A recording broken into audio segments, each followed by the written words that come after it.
early 1970s, black pearls were barely in demand. All everyone cared about was their white cousins, for which the market kept touching new heights every year. But just a few years later, the black pearl industry suddenly started booming.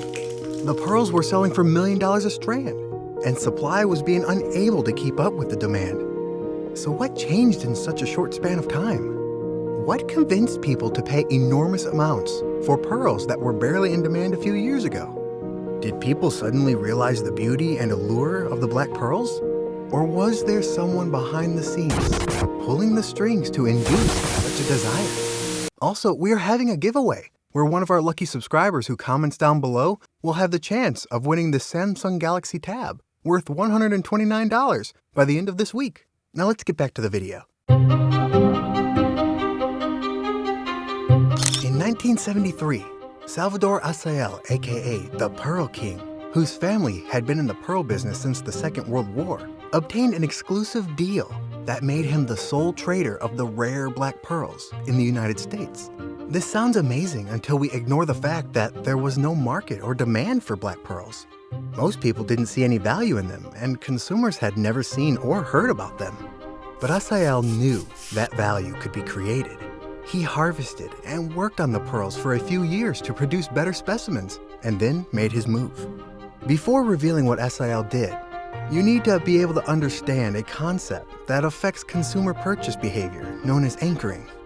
As human beings, when we are introduced to a new product, the initial price of the product plays a key role.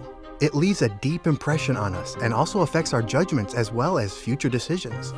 For example, at the beginning of this video, when I mentioned that the tab was worth $129, your brain would have automatically arrived at some conclusions. It might have said that the tab must be of average quality at best, that it might not have a great display, and its specifications must suck. But what if I revealed to you that the tab is actually worth $700? What does your brain tell you now? Does it say that the tab must be a good one? That it must have a really vibrant display and great specifications? This is known as anchoring. Anchoring can be understood as to how the price of a product affects our decisions and judgments about the product. And it was the exact human behavior that Assael was going to exploit.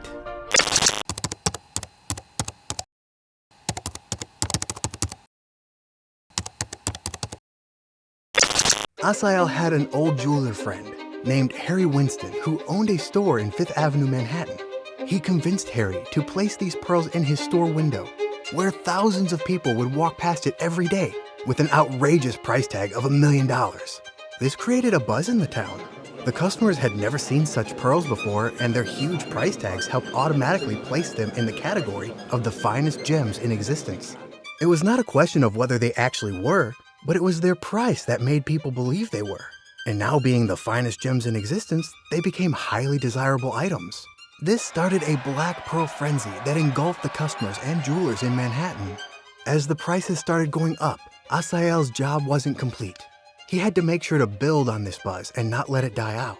The consumers needed to be constantly reminded just how beautiful and rare the black pearls were to maintain this growth.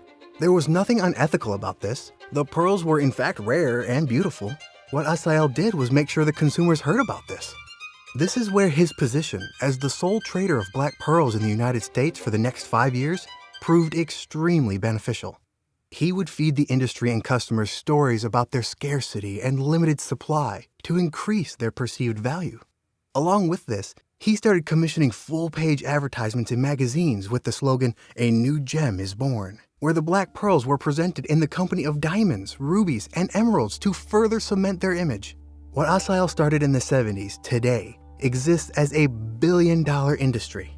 Black pearl prices have followed the initial trend ever since, and I wonder if things would have been different if someone had taken 2 or 3 zeros off that initial price tag.